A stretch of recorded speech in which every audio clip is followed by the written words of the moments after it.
നമസ്കാരം, ഞാൻ പരമേശ്വരൻ നമ്പൂതിരി. ആസ്ട്രോളജി ചാനലിലേക്ക് സ്വാഗതം.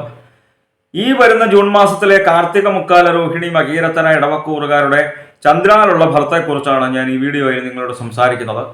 ജ്യോതിഷത്തെ ബഹുമാനിക്കുന്നവർക്കും വിശ്വസിക്കുന്നവർക്കും വേണ്ടി മാത്രമായാണ് ഞാൻ ഈ വീഡിയോ ചെയ്യുന്നത് എന്നതിനാൽ ജ്യോതിഷത്തിൽ വിശ്വാസമില്ലാത്തവർ ദയവ് ചെയ്ത് ഈ വീഡിയോ കാണരുത് എന്നാണ് എൻ്റെ വിനീതമായിട്ടുള്ള അപേക്ഷ. അപ്പോൾ ഈ വരുന്ന ജൂൺ മാസത്തിൽ ഇടവക്കൂറുകാർക്ക് 15-ാം തീയതി വരെ ജന്മത്തിലാണ് സൂര്യൻ നിൽക്കുന്നത്.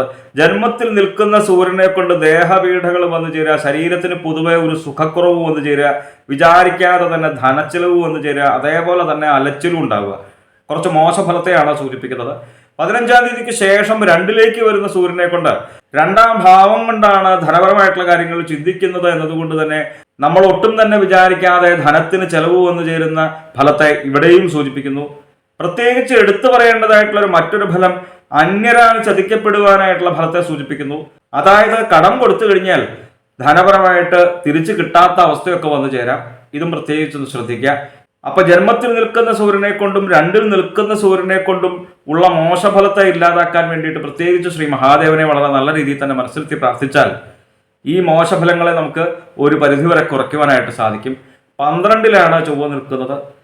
12-ൽ നിൽക്കുന്ന ചൊവ്വയെ കൊണ്ടും ഇടവക്കൂറുകാർക്ക് ജൂൺ മാസത്തിൽ അത്ര നല്ല ഫലത്തെയല്ല സൂചിപ്പിക്കുന്നത്. പല പ്രകാരേണയുള്ള ദുരിതങ്ങൾ വന്നു ചേരുക. നമ്മൾ ആരും ദുരിതങ്ങൾ വന്നു ചേരാൻ നിങ്ങളാണെന്നുണ്ടെങ്കിലും ഞാനാണെങ്കിലും ആരും ആഗ്രഹിക്കുന്നില്ല. പക്ഷേ നമ്മൾ അറിയാതെ തന്നെ നമ്മളിലേക്ക് ഓരോ ദുരിതങ്ങൾ വന്നു ചേരുകയല്ലേ. 12-ൽ ചൊവ്വ നിൽക്കുമ്പോൾ പ്രത്യേകിച്ച് എടുത്തു പറയേണ്ടതായിട്ടുള്ള ഫലം വാഹനം ഉപയോഗിക്കുമ്പോൾ പ്രത്യേകിച്ച് ഇടവക്കൂറുകാരൊന്ന് ശ്രദ്ധിക്കുക. അതേപോലെ തന്നെ ധനത്തിന് ചെലവ് വന്നു ചേരുന്ന ഒരു ഫലത്തെയും ചൊവ്വയെ കൊണ്ടും സൂചിപ്പിക്കുന്നുണ്ട്. അപ്പൊ ഈ ചൊവ്വയെ കൊണ്ടുള്ള മോശഫലത്തെ ഇല്ലാതാക്കാൻ വേണ്ടിയിട്ട് നമ്മൾ കുടുംബത്തിൽ നിന്ന് നാമം ജപിക്കുമ്പോൾ കാളി കാളി മഹാകാളി ഭദ്രകാളി നമോസ്തുതേ കുലം ച കുലധർമ്മം ച മാം ച പാലയ പാലയ ഈ സ്തോത്രമൊക്കെ ജപിച്ചു കഴിഞ്ഞാൽ ഒരു പരിധിവരെ ഈ ചൊവ്വയെ കൊണ്ടും പറയുന്നതായിട്ടുള്ള മോശഫലങ്ങളെ നമുക്ക് ഒരു പരിധിവരെ കുറയ്ക്കുവാനായിട്ട് സാധിക്കും.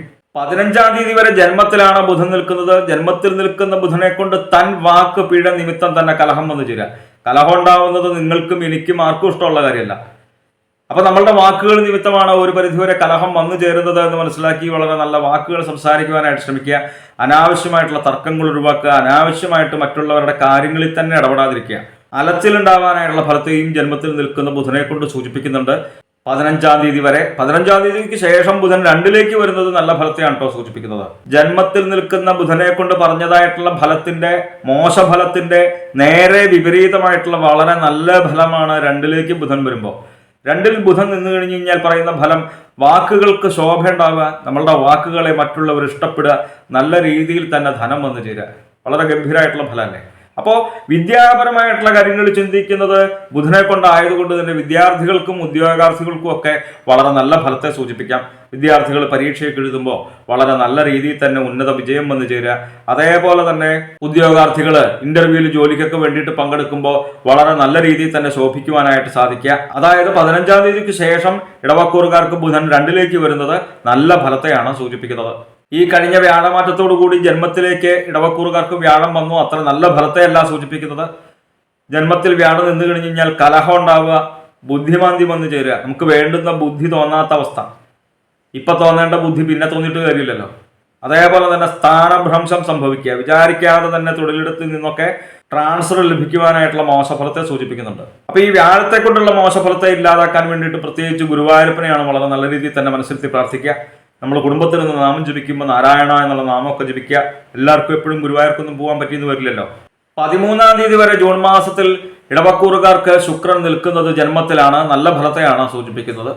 പ്രത്യേകിച്ച് എടുത്തു പറയേണ്ടതായിട്ടുള്ള ഒരു നല്ല ഫലം തന്നെയാണ് ഭാര്യാഭർത്തൃ സംഗമം വന്നു ചേരുക.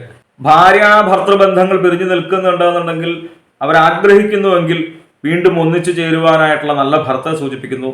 ഇപ്പൊ പല ഗ്രഹങ്ങളെ കൊണ്ടും മോശഫലത്തെ സൂചിപ്പിച്ചുവെങ്കിലും ഈ ശുക്രൻ ജന്മത്തിൽ നിന്ന് കഴിഞ്ഞ് കഴിഞ്ഞാൽ നല്ല ഫലത്തെ സൂചിപ്പിക്കുന്നു. അപ്പൊ ഈ നല്ല ഫലം നമുക്ക് അനുഭവവേദ്യമായിട്ട് വരുമോ എന്ന് പൊതുവെ ജ്യോതിഷത്തെ വീക്ഷിക്കുന്ന ആർക്കും സംശയം തോന്നാം. ബാക്കി പല ഗ്രഹങ്ങളെ കൊണ്ടും മോശഫല പറഞ്ഞത്. അപ്പൊ ഈ ശുക്രനെ കൊണ്ട് പറഞ്ഞതായിട്ടുള്ള നല്ല ഫലം മാത്രം നമുക്ക് എങ്ങനെയാണ് അനുഭവവേദ്യമായിട്ട് വരിക? അപ്പൊ നമ്മളുടെ ജാതകപ്രകാരം ശുക്രൻ വളരെ നല്ല സ്ഥാനത്താണ് നിൽക്കുന്നത് എന്നുണ്ടെങ്കിൽ ഈ ശുക്രനെ കൊണ്ട് പറഞ്ഞതായിട്ടുള്ള നല്ല ഫലവും നമുക്ക് അനുഭവവേദ്യമായിട്ട് വരും. വ്യാഴം നമ്മളുടെ ജാതകപ്രകാരം നല്ല സ്ഥാനത്താണ് നിൽക്കുന്നത് എന്നുണ്ടെങ്കിൽ ഈ വ്യാഴത്തെ കൊണ്ട് പറഞ്ഞതായിട്ടുള്ള മോശഫലം നമുക്ക് ഒരു പരിധിവരെ മാത്രമേ അനുഭവിക്കാൻ ഇടവരുള്ളൂ എന്ന് മനസ്സിലാക്കുക. 13-ാം തീയതിക്ക് ശേഷം 2-ലേക്ക് വരുന്ന ശുക്രനെ കൊണ്ടും നല്ല ഫലത്തെയാണ് സൂചിപ്പിക്കുന്നത്. 2-ാം ഭാവം കൊണ്ടാണ് ധനപരമായിട്ടുള്ള കാര്യങ്ങൾ ചിന്തിക്കുന്നത് എന്ന് പൊതുവെ ജ്യോതിഷത്തെ വീക്ഷിക്കുന്നവർക്കറിയാം. അതായത് 2-ൽ ശുക്രൻ നിന്ന് കഴിഞ്ഞ് കഴിഞ്ഞാൽ ധനധാന്യ സമൃദ്ധി വന്നു ചേരുക, സന്തോഷമുള്ള കുടുംബത്തോടു കൂടിയിട്ട് ജീവിക്കുക, സ്ത്രീകൾക്കാണെന്നുണ്ടെങ്കിൽ നല്ല ഭർത്താവിനോടും കുട്ടികളോടും ഒക്കെ കൂടി സുഖമായിട്ട് വസിക്കുക, പുരുഷന്മാർക്കാണെന്നുണ്ടെങ്കിൽ നല്ല ഭാര്യയോടും സന്താനങ്ങളോടും ഒക്കെ കൂടി സുഖമായിട്ട് വസിക്കുക. 2-ൽ നിൽക്കുന്ന ശുക്രനെ കൊണ്ട് ബഹുമാനസിദ്ധി വന്നു ചേരുക, നമുക്ക് സമൂഹത്തിൽ ആദരവ് വന്നു ചേരുക. ഇപ്പൊ ഈ കലാപരമായിട്ടുള്ള കാര്യങ്ങൾ ചെയ്യുന്നവരുണ്ടെന്നുണ്ടെങ്കിൽ ഈ 2-ൽ ശുക്രൻ നിൽക്കുമ്പോൾ വളരെ നല്ല ഫലത്തെയാണ് സൂചിപ്പിക്കുന്നത്. പുതിയതായിട്ടുള്ള അവസരങ്ങൾ ലഭിക്കുക. ജാതകപ്രകാരം ശുക്രൻ വളരെ നല്ല സ്ഥാനത്താണെന്നുണ്ടെങ്കിൽ അവർ കലാകാരന്മാരായിട്ട് തന്നെ വരും എന്ന് സൂചിപ്പിക്കേണ്ടതുണ്ട്.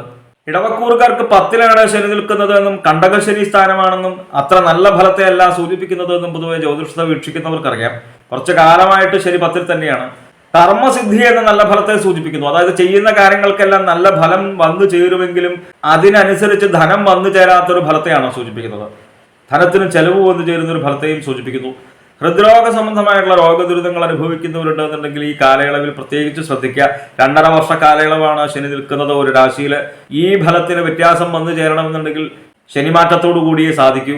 വിദ്യയ്ക്കും യശസ്സിനും ഹാനി വന്നു ചേരുന്ന ഒരു ഫലത്തെയും ശനിയെ കൊണ്ട് സൂചിപ്പിക്കുന്നുണ്ട്.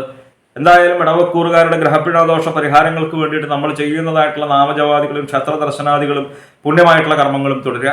നമ്മൾ അറിയാതെ തന്നെ നമ്മളിലേക്ക് വന്നു ചേരുന്നതായിട്ടുള്ള പലവിധ ദുഃഖങ്ങളെയും ദുരിതങ്ങളെയും നമ്മളുടെ നാമജപത്തിലൂടെ ഈശ്വര സേവയിലൂടെ പുണ്യമായിട്ടുള്ള കർമ്മങ്ങളിലൂടെ നമുക്ക് തന്നെ മറികടക്കുവാനായിട്ട് സാധിക്കുമെന്ന് മനസ്സിലാക്കുക. നാമസങ്കീർത്തനം യസ്യ സർവ്വ പാപത്രനാശനം എന്നാണ് പറഞ്ഞത്. ഈ കലികാലത്ത് നമ്മളുടെ ദുഃഖങ്ങളെയും ദുരിതങ്ങളെയും ഇല്ലാതാക്കാൻ വേണ്ടിയിട്ട് പ്രത്യേകിച്ച് ഏറ്റവും ലളിതമായിട്ടുള്ള ഒരു ഉപായമാണ് നാമജപം എന്നർത്ഥം. നാമജപം ഉണ്ടായാൽ തന്നെ നമ്മളിലേക്ക് വന്നു ചേരുന്നതായിട്ടുള്ള പല സുഖങ്ങളുമുണ്ട്, അനുഭവങ്ങളുണ്ട്. ഇപ്പൊ ദിവസവും നമ്മൾ രാവിലെ ആയിക്കോട്ടെ വൈകുന്നേരം ആയിക്കോട്ടെ നാമം ജപിക്കുമ്പോൾ ഏകാഗ്രമായിട്ടുള്ള മനസ്സ് വന്നു ചേരും, അല്ലേ? ഏകാഗ്രമായിട്ടുള്ള മനസ്സുകൾക്ക് നമ്മളുടെ ജോലി വൃത്തിയായിട്ട് ചെയ്യുവാനായിട്ട് സാധിക്കും, അല്ലേ? അപ്പൊ ആ നമ്മളുടെ ജോലിയും നമ്മളുടെ പ്രവൃത്തിയും വൃത്തിയായിട്ട് ചെയ്യുമ്പോഴോ നല്ല ഫലം നമുക്ക് വന്നു ചേരും, അല്ലേ? അപ്പൊ നമ്മൾ ചെയ്യുന്ന കാര്യങ്ങൾ ശരിയായിട്ടുള്ള രീതിയിൽ വരുമ്പോഴോ നമുക്ക് നല്ല രീതിയിൽ തന്നെ ധനം വന്നു ചേരും. നമുക്ക് ധനം വന്നു ചേരുമ്പോൾ നമുക്ക് സന്തോഷമല്ലേ ഉണ്ടാവുക? നമുക്ക് സന്തോഷം ഉണ്ടാവുമ്പോഴോ നമ്മളോട് ചേർന്ന് നിൽക്കുന്നവർക്കും സന്തോഷം ഉണ്ടാവും, അല്ലേ? അപ്പൊ നമ്മളുടെ കുടുംബത്ത് തന്നെ സന്തോഷം ഉണ്ടാവും. അപ്പൊ നമ്മൾ ഈ നാമം ജപിക്കുമ്പോൾ എത്ര ഗംഭീരമായിട്ടുള്ള ഫലമാണ് നമ്മളിലേക്ക് വന്നു ചേരുന്നത് എന്ന് പ്രത്യേകിച്ചൊന്ന് മനസ്സിലാക്കുക. നാമജപം ശീലമാക്കുക, നിർബന്ധമാക്കുക. രാവിലെ ആയിക്കോട്ടെ വൈകുന്നേരം ആയിക്കോട്ടെ ഒരു 10 മിനിറ്റ് സമയം നാമം ജപിക്കുവാനായിട്ട് മാറ്റിവെക്കുക. ജ്യോതിഷ സംബന്ധമായ സംശയ നിവാരണങ്ങൾക്കായി നിങ്ങൾക്ക് എന്നെ 628 220 18 72 എന്ന നമ്പറിൽ വിളിക്കാം. 9497095577 എന്ന നമ്പറിൽ വാട്സപ്പ് ഉണ്ട്. വാട്സപ്പിൽ നിങ്ങൾക്ക് നിങ്ങളുടെ ജനിച്ച സമയവും സ്ഥലവും ഡേറ്റ് ഓഫ് ബർത്തും ഒക്കെ അയച്ചു തരികയാണ് എങ്കിൽ നിങ്ങളുടെ ഗ്രഹസ്ഥിതി ഉണ്ടാക്കി ഇപ്പോഴത്തെ മഹാദശയും ദശാപഹാരവും നമുക്ക് മനസ്സിലാക്കുവാനായിട്ട് സാധിക്കും. നേരിട്ട് കാണുവാനാണ് എങ്കിൽ ചോറ്റാനിക്കര ഭഗവതിയുടെ പടിഞ്ഞാറേ നടയിൽ ബൈപ്പാസിന് സമീപമുള്ള ജ്യോതിഷാലയത്തിൽ വരാവുന്നതാണ്. 628 220 18 72 എന്ന നമ്പറിൽ മാത്രം വിളിക്കാൻ ശ്രമിക്കുക. നന്ദി, നമസ്കാരം.